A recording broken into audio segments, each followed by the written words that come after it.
बिस्मिल्लाहिर्रहमानिर्रहीम। अस्सलाम वालेकुम।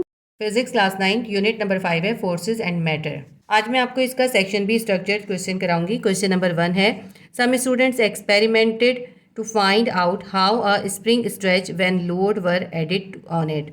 देखिए, एक स्प्रिंग है, स्प्रिंग के अंदर कुछ लोड उसके अंदर डाले हैं स्टूडेंट्स ने। इसके अंदर हमें ये बताना है कि जब स्टूडेंट्स ने स्प्रिंग के अंदर ये मुख्तलिफ लोड्स ऐड करे तो उनके अंदर कितना एक्सटेंशन पैदा हुआ, यानी उनकी लेंथ में कितना इजाफा हुआ।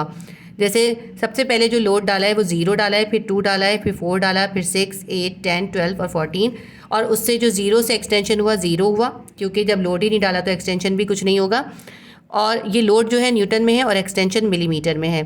फिर 2 लोड डाला तो 15 एक्सटेंशन हुआ, 4 लोड डाला तो 30 एक्सटेंशन हुआ, 6 लोड डाला तो 45 एक्सटेंशन हुआ, 8 न्यूटन लोड डाला तो 60 एक्सटेंशन हुआ, 10 न्यूटन के लोड पे 75 एक्सटेंशन, 12 न्यूटन के लोड पे 90 एक्सटेंशन, 14 न्यूटन के लोड पे 100 एक्सटेंशन हुआ। तो ये सारा हमें एक चार्ट दिया है और इसके हमें क्वेश्चन दिए, वो हमें क्वेश्चन सॉल्व करने हैं। क्वेश्चन नंबर ए है, use these results to plot a graph. Plot x is equals to load, y is equals to extension in spring. हमें इन दोनों वैल्यूज का एक ग्राफ बनाना है। इस ग्राफ के अंदर हमें एक्स एक्सिस के ऊपर लोड रखना है और वाई एक्सिस के ऊपर एक्सटेंशन को प्लॉट करना है। इसको मैं आपको बना के दिखाती हूँ। ये बहुत आसान से सवाल है। देखिए, ये चार्ट है जो आपका गिवन है, ये तमाम लोड है और ये एक्सटेंशन है।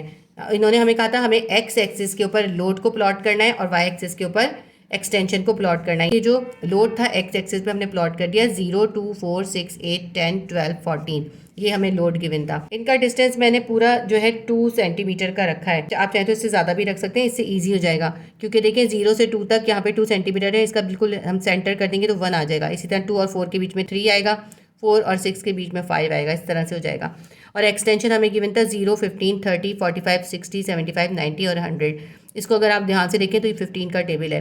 तो यहाँ से 0 से 15, 30, 45, 60, 75, 90 और 100, ये हमने सब एक एक सेंटीमीटर के डिस्टेंस पे प्लॉट कर दिया। आप चाहें तो सेम इतना डिस्टेंस भी यानी 2 सेंटीमीटर का भी रख सकते हैं, लेकिन ये ज़्यादा बड़ा हो जाता है, इसकी हमें ज़रूरत नहीं थी। अब मैं इसको प्लॉट करती हूँ, फिर इसके हम आंसर्स निकालेंगे। सबसे पहले हमें इन्होंने पहली वैल्यू दी है 0 का 0 के साथ, तो 0 का 0 के साथ तो फिर यहाँ पर ही आ गया, ठीक है। सेकेंड हमारी वैल्यू है लोड 2 है और एक्सटेंशन 15 है। ये 2 और 15, तो इसको देखिए इस तरह से रखेंगे। 2 हमने ये लिया और कहाँ तक लेना है, हमें 15 की हाइट तक लेना है। ये आ गया इसका हमारे पास निशान, हमने इसका एक क्रॉस डाल दिया, ठीक है। ये फर्स्ट वैल्यू प्लॉट हो गई। सेकेंड है 4 और 30, यहाँ से 4 पे रखेंगे और 30 तक हम लेंगे। ये 30 यहाँ से देखें 30 तक और यहाँ से 4 पे, ये आ जाएगी इसकी सेकेंड वैल्यू। चाहे तो आप इसकी लाइंस भी ड्रॉ कर सकते हैं, लाइंस ड्रॉ करने में भी कोई मसला नहीं है। देखें ये हमने लाइन ड्रॉ कर दी है, लाइन भी ड्रॉ कर सकते हैं और ऐसे ही भी ले सकते हैं।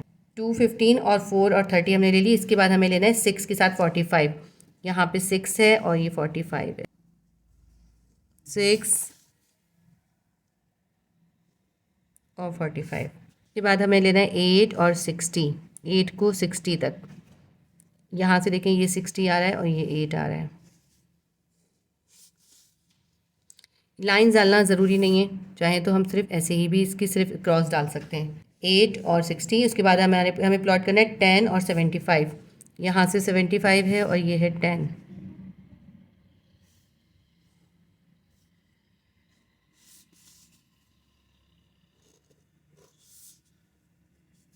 ये 10 और 75 हो गया। फिर 12, 90 और 14 और 100 कर लेते हैं। 12 का 90 के साथ,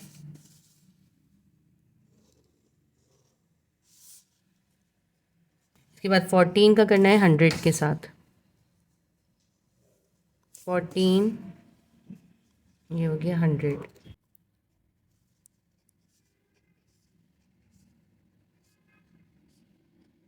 इन तमाम वैल्यूज़ को ज्वाइन कर देंगे।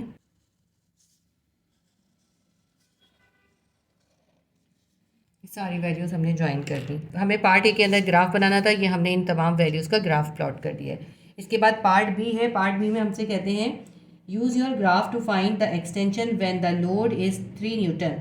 पार्ट बी में हमसे पूछा है कि अगर इसके ऊपर 3 न्यूटन का लोड लगाया जाए तो कितना एक्सटेंशन होगा। ग्राफ के अंदर आप देखें 3 किधर है, 2 और 4 के बीच में होगा, बिल्कुल सेंटर में। तो देखें ये 3 है, इस लाइन के ऊपर देखें 3 यहाँ पे आ रहा है। इस लाइन को ही हम यहाँ तक एक्सटेंड करके देखते हैं तो हमें इसकी वैल्यू मिल जाएगी एक्सटेंशन की। 3 लोड के ऊपर एक्सटेंशन कितना आ रहा है, 15 और 30 के बिल्कुल बीच में आ रहा है। देखिए दोनों वैल्यूज़ के दरमियान 15 का डिफरेंस है, तो 15 का हाफ क्या हो जाएगा, 7.5 होता है।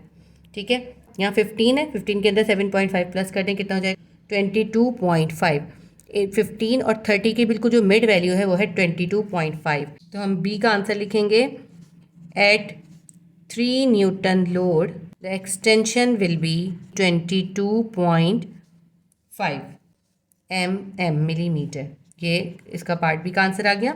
ये पार्ट बी का पार्ट 1 हो गया। ठीक है, पार्ट बी का पार्ट 2 भी है। पार्ट बी के पार्ट 2 में पूछे the load which produce an extension of 40 mm। आपको बताना है कि अगर 40 mm का एक्सटेंशन हो रहा है तो कितना लोड होगा। हमें एक्सटेंशन गिवन है 40 mm। देखिए 30 से लेके 45 तक कितना डिफरेंस है, 15 का डिफरेंस है। अगर हम इनका मिडिल देखें, बिल्कुल सेंटर देखें, तो कितना हो जाएगा, वो इनका डिफरेंस हो जाएगा 7.5। यानी कि अगर हम सेंटर में लेते हैं तो 37.5 बनता है, हमें चाहिए 40, तो सेंटर से हम थोड़ा सा ऊपर लेंगे। ठीक है, तकरीबन इतना ले लेते हैं हम, और इसको मार्क करके देखते हैं कि इसमें हमारे पास लोड कितना आएगा। ठीक है, ये हमने ले लिया, और इसको जब हम ड्रॉ करेंगे तो ये देखिए क्या आ रहा है, 4 और 6 के बीच में लोड आ रहा है। कितना होगा 4 और 6 का बिल्कुल मिडिल, 5 होगा। तो हमें पता चल गया कि अगर 40 mm एक्सटेंशन हो रहा है तो लोड कितना होगा, 5 न्यूटन लोड होगा। तो हम पार्ट बी का पार्ट 2 का आंसर लिखेंगे, 5 Newton load will produce 40 mm extension. यही हमसे इन्होंने इसके अंदर पूछा था। अब ये हमारा क्वेश्चन नंबर 1 सॉल्व हो गया। क्वेश्चन नंबर 2 पढ़ते हैं। The variation in extension x of the force F for a spring is shown in figure 5.14।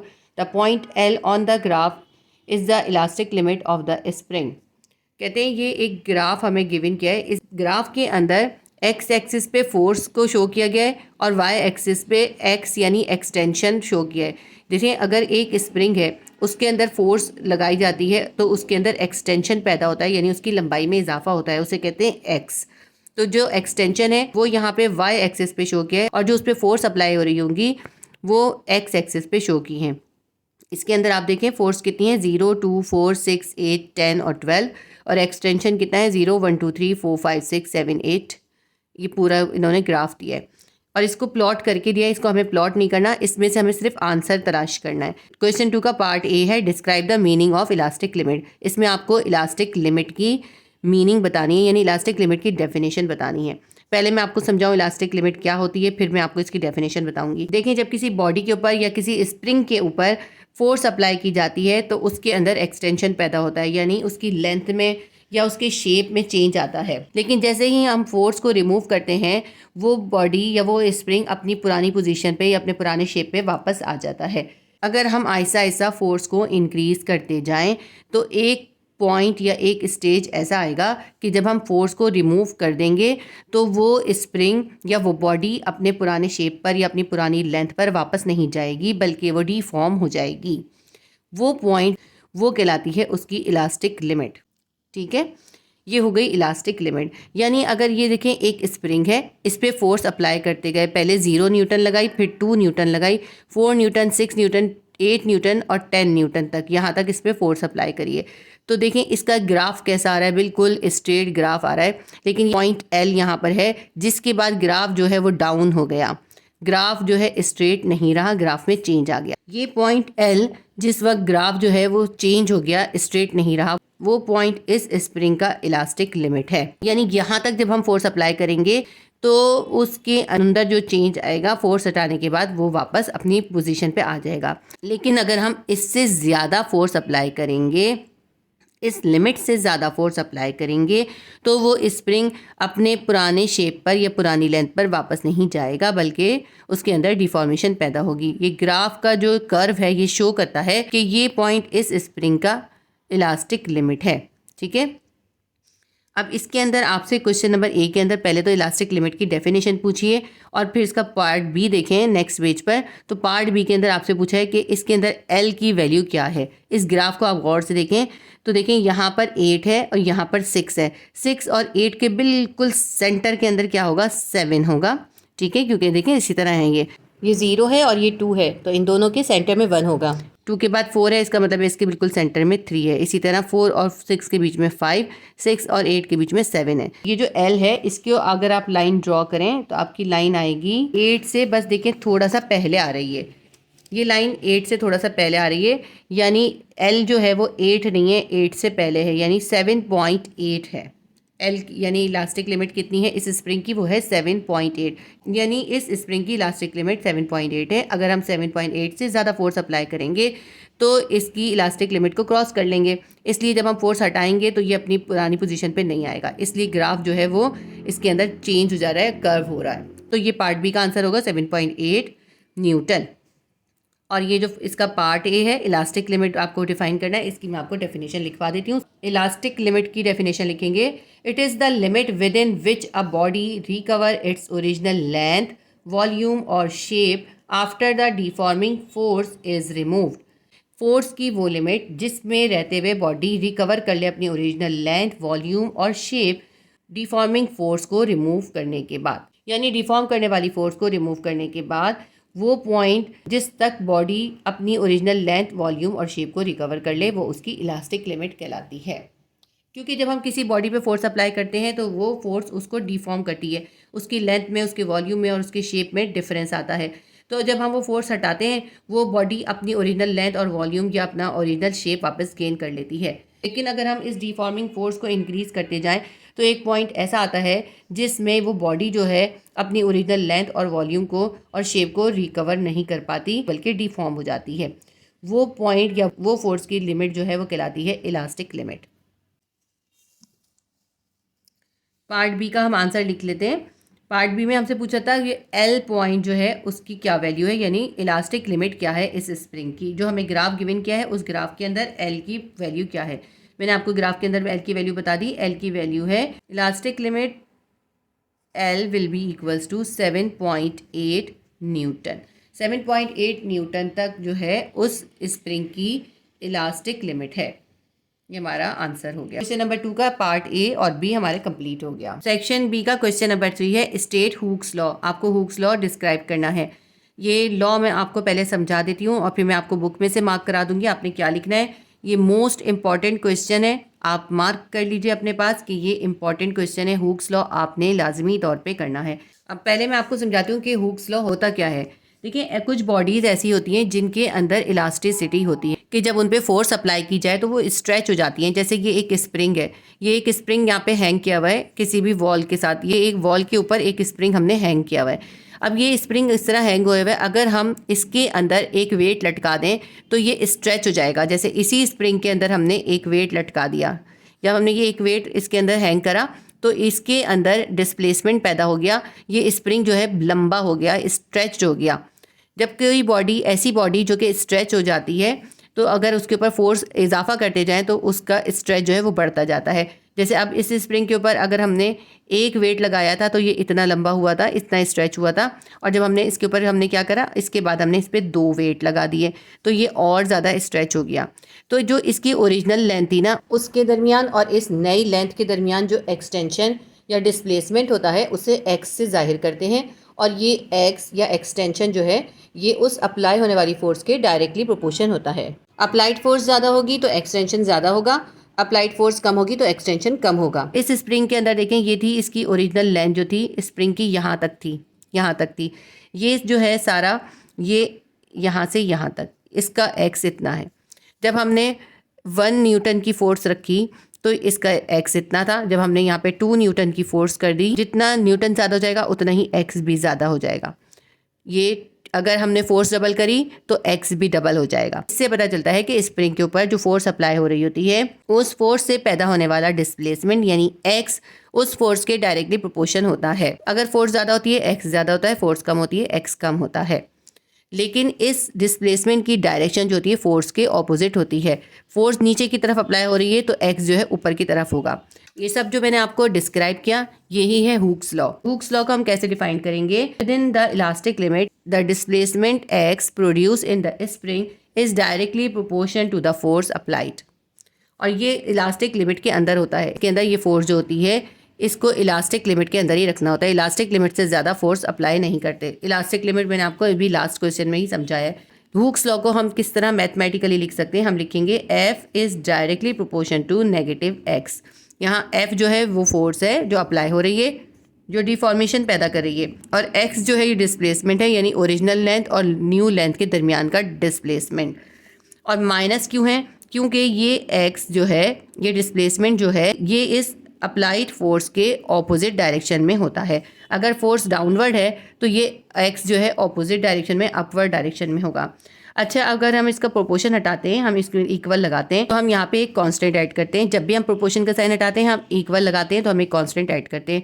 हम यहाँ पे k कांस्टेंट ले लेंगे, हम लिखेंगे minus k x. F will be equals to minus k x. ये हमारा जो है पूरा हुक्स लॉ डिफाइन हो गया। अब मैं आपको बताती हूँ कि बुक में आपने कहाँ से कहाँ तक लिखना है। आपकी बुक में पेज नंबर 119 के ऊपर इसका आंसर है। हुक्स लॉ की आप हेडिंग डालेंगे, आप फिर यहाँ से लिखेंगे, ये जो पूरा हाईलाइटेड ब्लू कलर का एरिया है, ये पूरा आपने लिखना है।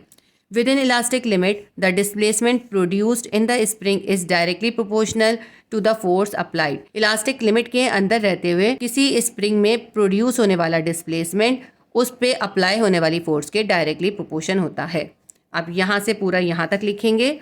उसके बाद आप पेज नंबर 120 से आप लिखेंगे mathematically if F is the applied force and X is the displacement यानी extension in the spring, then the equation of Hooke's law में be written as F will be directly proportion to minus x, F will be equals to minus k x, where k is the spring constant. यहाँ पे k जो है spring constant है और F force है और X जो है वो डिस्प्लेसमेंट या एक्सटेंशन है उस स्प्रिंग में पैदा होने वाला। ठीक है, ये पूरा आपने लिखना है, ये भी पूरा लिखना है।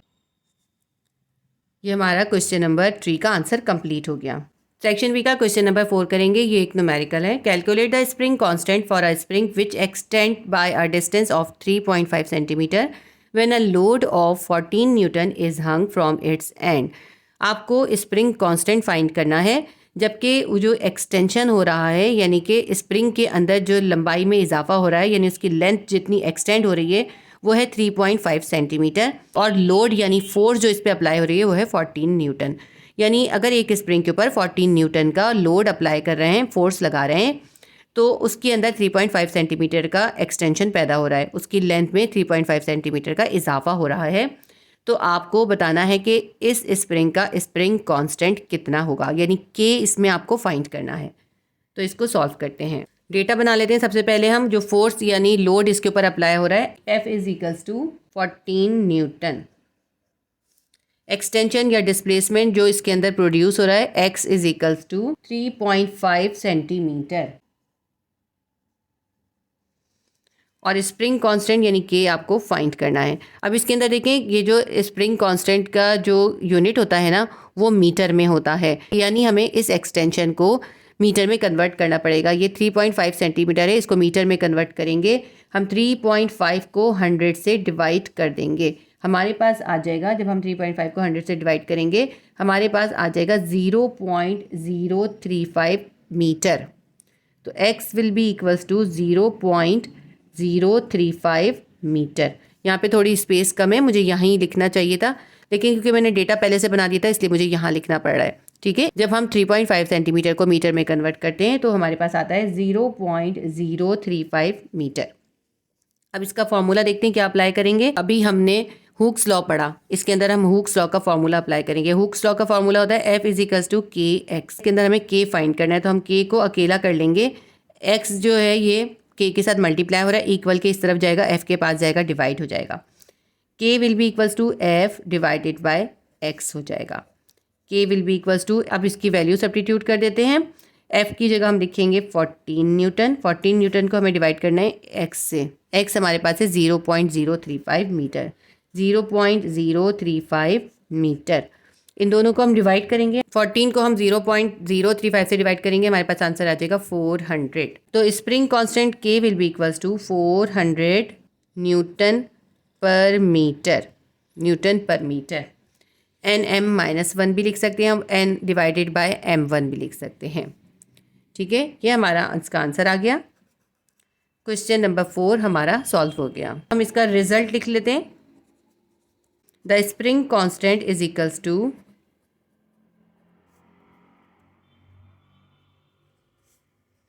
400 न्यूटन पर मीटर, इस तरह भी लिख सकते हैं और Nm-1 भी करके लिख सकते हैं। ये हमारा क्वेश्चन नंबर 4 सॉल्व हो गया। सेक्शन बी का क्वेश्चन नंबर 5 है। टेबल हमें गिवन है, ये पूरा एक टेबल, इसके अंदर हमें ये लोड गिवन है, मुख्तलिफ इसमें लोड इसमें यूज़ किया गया है, उससे जो एक्सटेंशन पैदा हो रहा है स्प्रिंग के अंदर वो ये गिवन है हमें। ये 2 कॉलम हमें गिवन है, लेंथ का हमें इसमें कुछ भी गिवन नहीं है। इसके कुछ क्वेश्चन हमसे पूछे। क्वेश्चन नंबर ए में हमसे कहा है कि इस लोड और एक्सटेंशन के दरमियान में आपको एक ग्राफ प्लॉट करना है। पार्ट बी के अंदर आपको बताना है कि इस स्प्रिंग की लिमिट ऑफ प्रोपोर्शनलिटी क्या है। ठीक है, ये आपको इसमें बताना है। पार्ट सी के अंदर आपको स्प्रिंग कांस्टेंट फाइंड करना है। इलास्टिक लिमिट की जो वैल्यू एल आएगी उसके जरिए आप स्प्रिंग कांस्टेंट फाइंड करेंगे। पार्ट डी में आपसे कहा है show maximum force at which Hooke's law is applied. आपको उस फोर्स की मैग्नीट्यूड बताना है जिस पर हुक्स लॉ अप्लाई हो जाएगा। तो इसको मैं आपको बना के दिखाऊंगी तो आपको समझ में आ जाएगा। बहुत ही आसान सा क्वेश्चन है, बिल्कुल मुश्किल क्वेश्चन नहीं है। जब आप इसको सॉल्व करेंगे बहुत आसानी से हो जाएगा। सबसे पहले तो हम जो गिवन चार्ट है उसके अकॉर्डिंग इसको ड्रॉ कर लेते हैं। गिवन चार्ट के अंदर हमें लोड गिवन है, लोड हमने यहाँ एक्स एक्सिस पे लिख लिया, लोड या एफ हमारे पास है ये। ठीक है, स्प्रिंग की जो लेंथ में इजाफा हो रहा था या एक्सटेंशन हो रहा था वो हमने वाई एक्सिस पे लिखा है। हम यहाँ लिख लेते हैं ये है एक्सटेंशन। ठीक है, एक्सटेंशन हमने वाई एक्सिस पे शो करा है और लोड हमने एक्स एक्सिस पे शो करा है। लोड हमें गिवन था 0, 2, 4, 6, 8, 10 और 12। ये मैंने 2 सेंटीमीटर का डिस्टेंस रखा है। इसके बीच के अंदर अगर आप देखें तो यहाँ पे 1 आएगा, 2, 3, 4, 5, 6, 7, 8, 9, 10, 11, 12। ठीक है, और जो हमें एक्सटेंशन गिवन थी वो थी 80, 83, 86, 89, 92, 93। ये सब हमने इक्वल डिस्टेंस से लिख दिए। सबसे पहली तो 0 है, हमने 0 ही लिखा है सबसे पहली वैल्यू। अब हम चार्ट को देखते जाते हैं और इसको प्लॉट करते जाते हैं। तो 2 न्यूटन की फोर्स पे कितना है, 80 है। इसको ड्रॉ करते हैं, देखें इस तरह से। ये आ गया 2 और यहाँ पे आ गया ये 80। तो ये हमारी पहली वैल्यू आ गई। ठीक है, 2 और 80। सेकेंड हमें वैल्यू गिवन है इसके अंदर 4 और 83। ये देखिए 4 और यहाँ से आ गया ये 83। ये लाइंस डालना ज़रूरी नहीं है, मैं आपको लाइंस इसलिए डाल के दिखा रही हूँ ताकि आपको अच्छे से समझ में आ जाए। 4 और 83 हमने प्लॉट कर दिया। इसके बाद है 6 और 86। तो आप इसको ऐसे करके देखें, सीधा करके 6 और यहाँ से 86। तो बस ये यहाँ पे एक क्रॉस आ जाएगा। इसके बाद आप देखें 8 और 89 आपको करना है। ऐसे रखें 8 को 89 तक, यहाँ तक देखें ये 89 है। यहाँ पे एक क्रॉस आ गया। जब 10 फोर्स अप्लाई करेंगे तो एक्सटेंशन हो जाएगा 92। इसको भी हम ऐसे कर लेते हैं, ये आ गया 92। 12 पे है 93, ये आ गया 12। कहते हैं 93 हमारा है यहाँ पर, ये आ गया 93। अब ये हमने सारी वैल्यूज़ प्लॉट कर दी। अब हम इसको स्ट्रेट लाइन से इन तमाम वैल्यूज़ को ज्वाइन करेंगे। यहाँ से हम इनको मिलाते हैं। ये देखिए जब हम इनको इनके सेंटर से इस तरह स्केल रख रहे हैं तो तमाम वैल्यूज़ इस स्ट्रेट लाइन में आ रही हैं, लेकिन ये जो लास्ट वाली वैल्यू है ये इस स्ट्रेट लाइन से मैच नहीं कर रही। तो हम जहाँ तक सीधी स्ट्रेट लाइन ड्रॉ हो रही है वहाँ तक ड्रॉ कर लेते हैं पहले। यहाँ तक ये सीधी स्ट्रेट लाइन आ गई है, लेकिन यहाँ से जो है यहाँ पे चेंज आ जाएगा। ये देखें, अगर हम इस लाइन को सीधा लेके जाएं तो वो इस क्रॉस के अंदर सेंटर से नहीं गुजर रहा। इस क्रॉस के सेंटर से हम यहाँ से इसको मिलाएंगे। यहाँ तक तो देखिए कि ये हमारी स्ट्रेट लाइन आई है, लेकिन यहाँ से लाइन थोड़ी सी कर्व्ड हो गई है। तो ये वो पॉइंट है जो कि इस स्प्रिंग का एल या लिमिट ऑफ प्रोपोर्शनैलिटी कह लें या फिर इलास्टिक लिमिट है। ठीक है, ये है एल। एल हमारे पास कितना आ रहा है इसको हम चेक कर लेते हैं। एल हमारे पास आ रहा है 92। और कितनी फोर्स के ऊपर ये इलास्टिक लिमिट है इसकी, ये है 10 न्यूटन की फोर्स पे। ये तमाम आंसर्स हमें अपने क्वेश्चंस के मिल गए। अब हम इसके आंसर्स देख लेते हैं। क्वेश्चन नंबर 5 के पार्ट बी में हमें लिमिट ऑफ प्रोपोर्शनैलिटी बतानी है, यानी एल हमें बतानी है। लिमिट ऑफ प्रोपोर्शनैलिटी का मतलब है वो लिमिट जिसके बाद कोई भी ऑब्जेक्ट हुक्स लॉ को ओबे नहीं करता। हुक्स लॉ हमने पढ़ा है कि हुक्स लॉ के अकॉर्डिंग फोर्स और एक्सटेंशन एक दूसरे के डायरेक्टली प्रोपोर्शन होते हैं। इसीलिए देखें जब तक डायरेक्टली प्रोपोर्शन है वहाँ तक तो स्ट्रेट लाइन आ रही है, लेकिन जब ये डायरेक्टली प्रोपोर्शन नहीं रहे, फोर्स ज़्यादा हो गई, एक्सटेंशन कम हो गया, तो ये जो है इसके अंदर आपको कर्व दिखाई दे रहा है, अपसाइड कर्व आ रहा है इसके अंदर। ठीक है, तो लिमिट ऑफ प्रोपोर्शनैलिटी का मतलब है वो लिमिट या वो एक्सटेंशन की लिमिट जिस तक कोई ऑब्जेक्ट हुक्स लॉ को ओबे कर रहा होता है, यानी हमें इसके अंदर एल बताना है। लिमिट ऑफ प्रोपोर्शनैलिटी एल इसके अंदर है 92। तो हम लिख देते हैं limit of proportionality L is equals to 92 centimetre. ये पार्ट बी हो गया। क्वेश्चन नंबर 5 के पार्ट सी के अंदर हमसे कहा है हमें स्प्रिंग कांस्टेंट फाइंड करना है, यानी हमें के इसके अंदर फाइंड करना है। के फाइंड करने के लिए हम ये तमाम वैल्यूज़ यूज़ नहीं करेंगे, बल्कि हम लिमिट ऑफ प्रोपोर्शनैलिटी वाली वैल्यू यूज़ करेंगे। लिमिट ऑफ प्रोपोर्शनैलिटी वाली वैल्यू हमारे पास है, फोर्स इसमें है 10 न्यूटन और एक्सटेंशन है 92 सेंटीमीटर।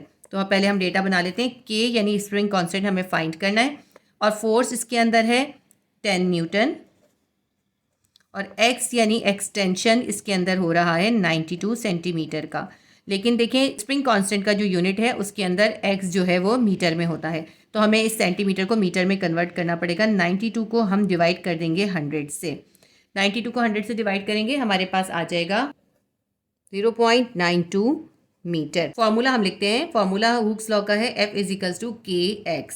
इसके अंदर में k फाइंड करना है, तो k को हम अकेला कर लेंगे, x जो है मल्टीप्लाई हो रहा है k के साथ, इक्वल के इस तरफ f के पास जाएगा, डिवाइड हो जाएगा, तो हमारी इक्वेशन बन जाएगी k will B = F/x। f और x की वैल्यू सब्स्टिट्यूट करते हैं, f को x से डिवाइड करके k निकाल लेते हैं। f हमारे पास है 10 न्यूटन और x हमारे पास है 0.92। 10 को 0.92 से डिवाइड करेंगे, हमारे पास आंसर आ जाएगा 10.8695। बस इतना लंबा लिखने की ज़रूरत नहीं है, 10.8 भी काफ़ी है। न्यूटन पर मीटर N/m, ये हमारा इसका आंसर आ गया। स्प्रिंग कांस्टेंट हमारे पास निकला 10.869। अच्छा, स्प्रिंग कांस्टेंट अगर हम ये 92 को सेंटीमीटर में रख के करेंगे तो हमारे पास चेंज निकलेगा। मैंने मीटर में इसलिए कन्वर्ट किया है क्योंकि स्प्रिंग कांस्टेंट का जो यूनिट है वो न्यूटन पर मीटर होता है, Nm-1। क्वेश्चन नंबर 5 के पार्ट डी के अंदर हमसे पूछा है the maximum force at which Hooke's law is applicable. हमें वो मैक्सिमम फोर्स बतानी है जिस पे हुक्स लॉ एप्लीकेबल होता है, यानी हमें लिमिट ऑफ प्रोपोर्शनैलिटी वाली फोर्स बतानी है, यानी वो मैक्सिमम फोर्स जिस पर हुक लॉ एप्लीकेबल होगा। इस ग्राफ का आप गौर से देखें तो इस ग्राफ के पूरा स्ट्रेट ग्राफ जा रहा है, 10 न्यूटन तक ये स्ट्रेट है, यानी 10 न्यूटन तक हुक्स लॉ ओबे हो रहा है। लेकिन 10 न्यूटन के बाद जो है ये ग्राफ अपसाइड कर्व हो रहा है, यानी 10 न्यूटन की फोर्स से ज़्यादा जब फोर्स हो जाएगी तो हुक्स लॉ ओबे नहीं होगा। तो इस स्प्रिंग की वो मैक्सिमम फोर्स 10 न्यूटन है। इसका आंसर हम लिख देते हैं, the maximum force at which Hooke's law is applicable is 10 Newton. ये हमारा आंसर आ गया इसका। क्वेश्चन नंबर 5 के जो 4 पार्ट थे हमने 4 पार्ट कंप्लीट कर लिए। सेक्शन बी स्ट्रक्चर्ड क्वेश्चन का क्वेश्चन नंबर 6 करेंगे। क्वेश्चन नंबर 6 का पार्ट ए है define the term pressure, part B है write down the SI unit of pressure. आपको प्रेशर की डेफिनेशन बतानी है और उसका यूनिट बताना है। मैं आपको इंपॉर्टेंट बात बता दूं, जब ये क्वेश्चन एग्जाम में आता है तो इसके अंदर प्रेशर के फैक्टर्स भी आते हैं। इस क्वेश्चन के अंदर तो उन्होंने फैक्टर्स नहीं दिए, लेकिन इसके फैक्टर्स एग्जाम में आते हैं, इसलिए इस क्वेश्चन के साथ ही मैं आपको प्रेशर के फैक्टर्स भी समझा दूंगी और मार्क करवा दूंगी। आप अलग से उसको याद करके लिख लीजिएगा। आपकी बुक में पेज नंबर 121 पर आपके पास प्रेशर की डेफिनेशन है। ये पूरा हाईलाइटेड जो एरिया है ये प्रेशर की डेफिनेशन है। प्रेशर की हेडिंग डाल के आप लिखेंगे द फोर्स एक्टिंग नॉर्मली पर unit area on the surface of a body is called pressure. किसी बॉडी की सरफेस के पर यूनिट एरिया पे जो फोर्स एक्ट कर रही होती है वो कहलाती है प्रेशर। एक यूनिट एरिया के ऊपर जितनी फोर्स अप्लाई हो रही होती है वो प्रेशर कहलाती है। तो हम कैसे लिखेंगे, pressure is equals to force divided by area. Per unit area पे जो फोर्स है वो प्रेशर है। P will be equals to F divided by A। तो ये हमारे यहाँ तक जो है प्रेशर की डेफिनेशन आ गई। देखिए आप इसको, प्रेशर जो है फोर्स के डायरेक्टली प्रोपोर्शन है, फोर्स ज़्यादा होगी प्रेशर ज़्यादा होगा, फोर्स कम होगी प्रेशर कम होगा। लेकिन प्रेशर जो है वो एरिया के इन्वर्स प्रोपोर्शन है। अगर किसी सरफेस का एरिया ज़्यादा होगा तो प्रेशर कम होगा, अगर एरिया कम होगा तो प्रेशर ज़्यादा लगेगा। ठीक है, तो प्रेशर और एरिया इन्वर्स प्रोपोर्शन है और प्रेशर और फोर्स जो है डायरेक्टली प्रोपोर्शन है। तो ये आपकी प्रेशर की डेफिनेशन आ गई। इसके पार्ट बी जो है इसके नेक्स्ट पेज पर आपको मिलेगा, पेज नंबर 122 पे इसका पार्ट बी का आंसर है in SI system unit of pressure is newton per square metre Nm-2। It is also known as pascal. ये जो है ना ब्लैंक भी आती है आपके पास कि प्रेशर का यूनिट पास्कल होता है। 1 pascal is equals to 1 newton metre per square. ये आपका पार्ट बी का आंसर हो गया। इसके बाद मैं आपको इसके प्रेशर के ऊपर फैक्टर्स भी बता देती हूँ। पेज नंबर 123 के ऊपर फैक्टर्स इफेक्टिंग प्रेशर की हेडिंग है। इसके अंदर इसके 2 फैक्टर्स हैं, आपने ये दोनों फैक्टर्स भी याद करने। अगर इसका क्वेश्चन नहीं है तब भी आपने इसको ज़रूर करना है। प्रेशर के ऊपर 2 फैक्टर्स इफेक्ट करते हैं। पहला फैक्टर जो होता है वो होता है डेप्थ। जितनी ज़्यादा डेप्थ होगी उस सब्सटेंस की या उस बॉडी की, उतना ही प्रेशर ज़्यादा होगा। सेकंड फैक्टर जो होता है वो होता है डेंसिटी। तो फर्स्ट फैक्टर की हेडिंग डालेंगे तो हम लिखेंगे there are two factors affecting on pressure. First factor लिखेंगे pressure P is proportion to the depth, the deeper one dives into water greater will be the pressure, twice the depth means twice the pressure. Pressure जो है वो depth के directly proportion होता है। जितना ज़्यादा पानी डीपर होगा, जितना गहरा होगा, उतना ही ज़्यादा प्रेशर होगा। हम पानी में जितना अंदर जाते जाते हैं ना, समंदर के अंदर जितनी गहराई में जाते हैं, प्रेशर उतना इंक्रीज होता जाता है। Twice the depth means twice the pressure. अगर डेप्थ ट्वाइस कर दी जाएगी तो प्रेशर भी ट्वाइस हो जाएगा, डबल हो जाएगा। ये हो गया फर्स्ट फैक्टर, यहाँ तक लिखेंगे। सेकेंड फैक्टर की हेडिंग डालेंगे pressure also depend upon the density of the material. Pressure materials की डेंसिटी पर भी डिपेंड करता है। If a material is 5 time denser then water, the pressure will B 5 time greater. अगर मटेरियल जो है पानी से 5 गुना ज़्यादा डेंसर होगा, ज़्यादा डेंस होगा, उसके अंदर प्रेशर भी 5 टाइम ग्रेटर हो जाएगा। यानी हम प्रेशर को इस तरह बता सकते हैं, pressure is equals to depth multiply by density multiply by acceleration due to gravity. Acceleration due to gravity, जब भी हाइट का मामला होता है, डेप्थ का मामला आता है, तो हम एक्सेलरेशन ड्यू टू ग्रेविटी यानी जी यूज़ करते हैं। यानी P will be equals to d हो गई डेप्थ, और ये रो है, रो होता है डेंसिटी का सिंबल, तो D multiply by rho multiply by G. तो ये प्रेशर के फैक्टर्स हो गए। आप इनको अलग से ज़रूर याद कर लीजिएगा, ये बहुत इंपॉर्टेंट क्वेश्चन है। प्रेशर की डेफिनेशन आती है, उसका यूनिट आता है, उसके साथ ही उसके फैक्टर्स भी आते हैं। तो ये हमारा क्वेश्चन नंबर 6 कंप्लीट हो गया। क्वेश्चन 7 है why does pressure increases as divers go into depth of sea. जब डाइवर्स समंदर के अंदर ज़्यादा गहराई में डाइव करते हैं तो उनके ऊपर प्रेशर क्यों इंक्रीज हो जाता है, ये हमें इसका आंसर बताना है। क्वेश्चन का आंसर मैं आपको लिखवा देती हूँ, पहले मैं आपको समझा दूँ कि होता क्या है। समंदर के अंदर या पानी के अंदर ज़्यादा गहराई के अंदर जाते हैं तो बॉडी के ऊपर ज़्यादा पानी आ जाता है, ज़्यादा वाटर होता है, ज़्यादा वाटर का वेट हो जाता है। जब वेट ज़्यादा होता है तो उसकी फोर्स ज़्यादा हो जाती है। अभी हमने प्रेशर के फैक्टर्स पढ़े थे कि प्रेशर जो होता है फोर्स के डायरेक्टली प्रोपोर्शन होता है। अगर फोर्स ज़्यादा होती है प्रेशर ज़्यादा होता है, फोर्स कम होती है प्रेशर कम होता है। यानी गहराई के अंदर जाने पर ज़्यादा वाटर आ जाता है ऊपर, उसका वेट ज़्यादा होता है और वेट की वजह से उसकी फोर्स ज़्यादा होती है। जब फोर्स ज़्यादा होती है वाटर की तो इसकी वजह से प्रेशर इंक्रीज हो जाता है। इसीलिए जब डाइवर्स गहरे समंदर के अंदर या गहरे पानी के अंदर डाइव लगाते हैं तो उनको अपनी बॉडी पे ज़्यादा प्रेशर फील होता है। यही इसके अंदर आंसर लिखा हुआ है, मैं आपको पढ़ के बता देती हूँ।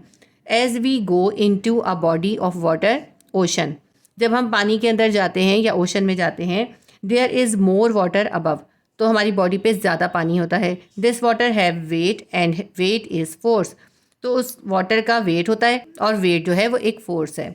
This force pushes against us, ये फोर्स हमारे बॉडी के अगेंस्ट काम करती है।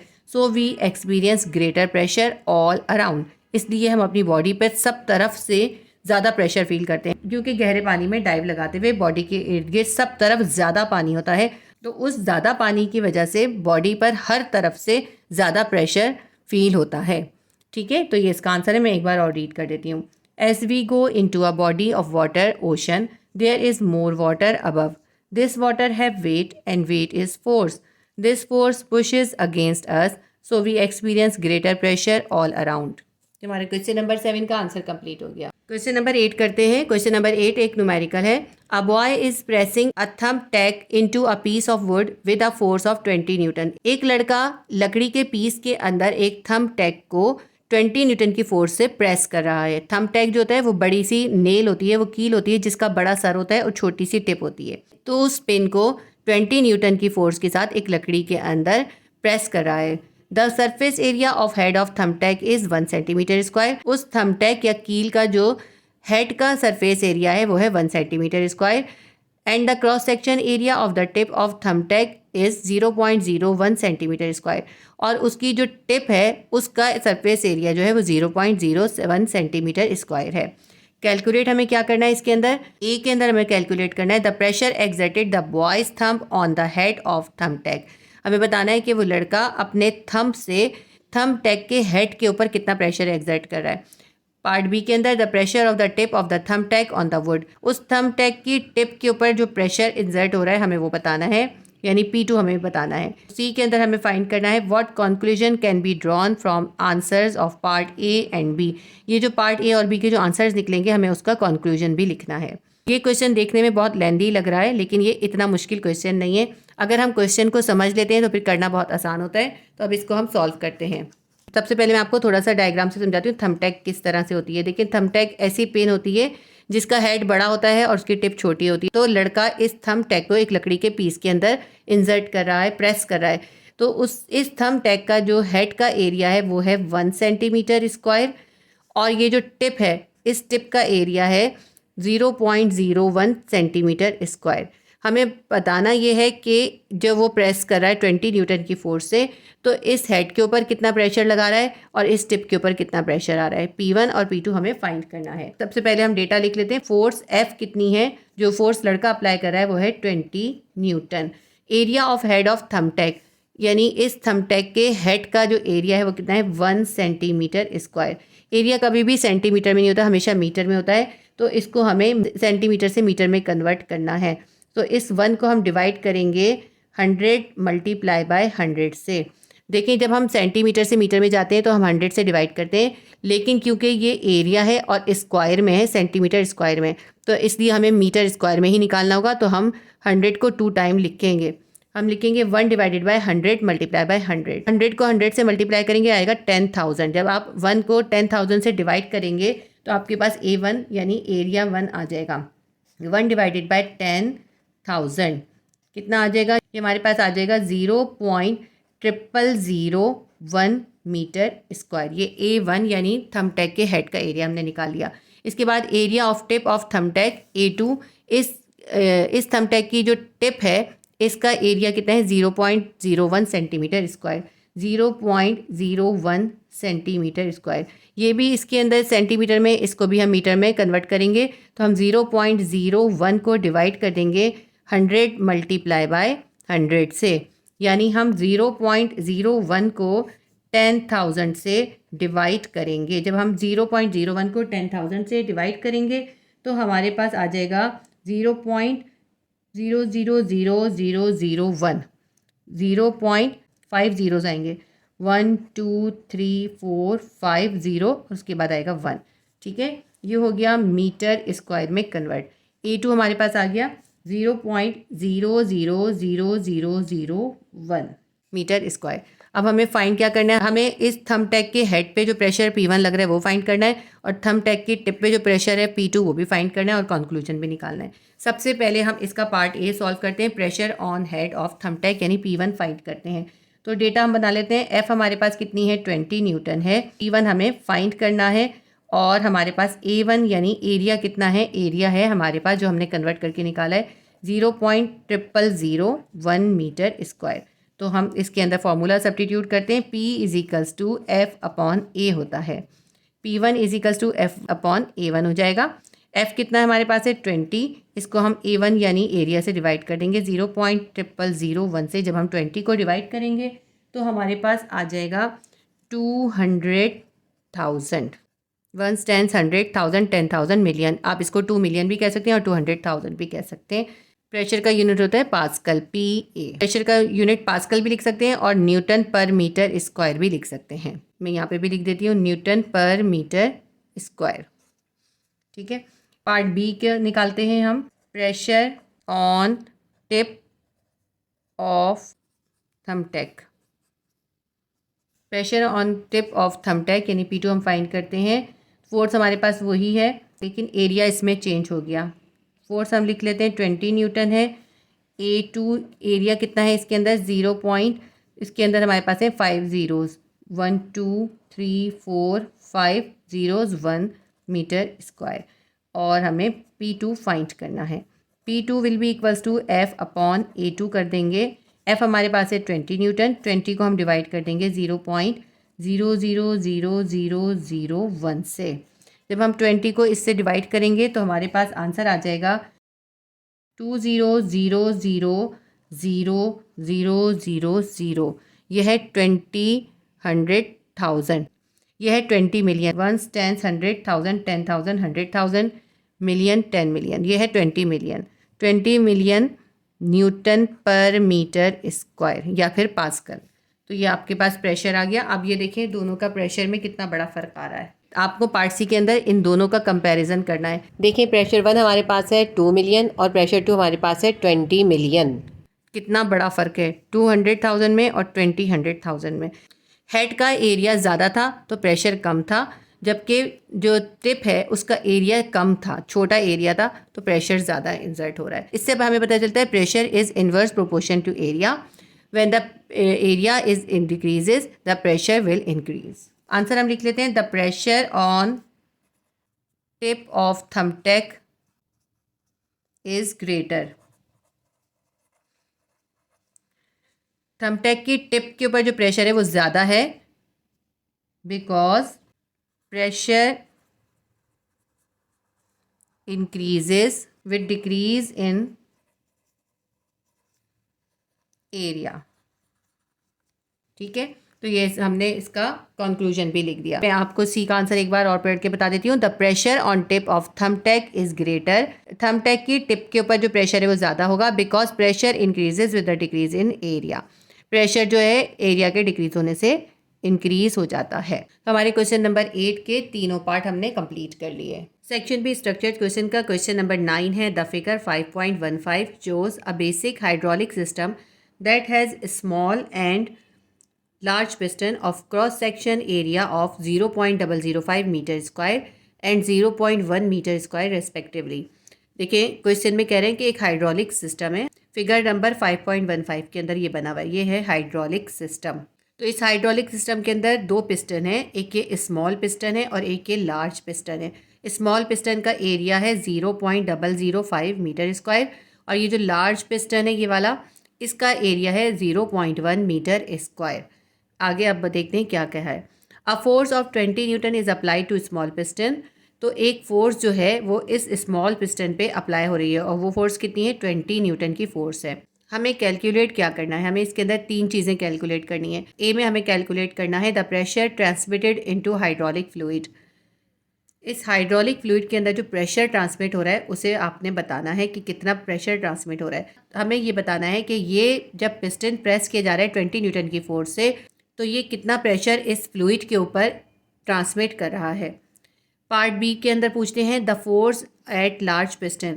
अब यहाँ से जो एक 20 न्यूटन की फोर्स लगा दी, उसके बाद आपको बताना है ये जब ये फोर्स लार्ज पिस्टन पे होगी तो ये कितनी हो जाएगी। सी में हमसे कहते हैं discuss the distance travelled by small and large piston. आपको बताना है कि स्मॉल पिस्टन और लार्ज पिस्टन ने कितना डिस्टेंस ट्रेवल किया है।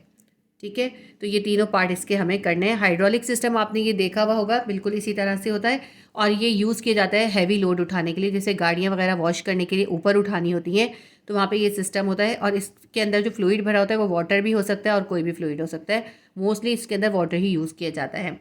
ये जो स्मॉल पिस्टन होता है इसके ऊपर जब फोर्स लगाते हैं, आपको पता है area is inverse proportion to pressure, तो यहाँ पे ज़्यादा प्रेशर होता है। जब ये प्रेशर जो होता है ट्रांसमिट होता है इस लिक्विड के ज़रिए लार्ज पिस्टन पे, क्योंकि फ्लूइड का प्रेशर इंक्रीज हो गया इसलिए फोर्स भी इंक्रीज हो जाएगी, क्योंकि प्रेशर और फोर्स आपस में डायरेक्टली प्रोपोर्शन होते हैं। जब एक चीज़ इंक्रीज होती है तो दूसरी भी इंक्रीज हो जाती है, जब एक चीज़ डिक्रीज होती है तो दूसरी भी डिक्रीज हो जाती है। तो इसलिए लार्ज पिस्टन के ऊपर फोर्स इंक्रीज हो जाएगी। ये फोर्स ज़्यादा होती है, इसकी वजह से ये जो पिस्टन है ऊपर की तरफ जाता है और जो लोड होता है उसे लिफ्ट कर लेता है।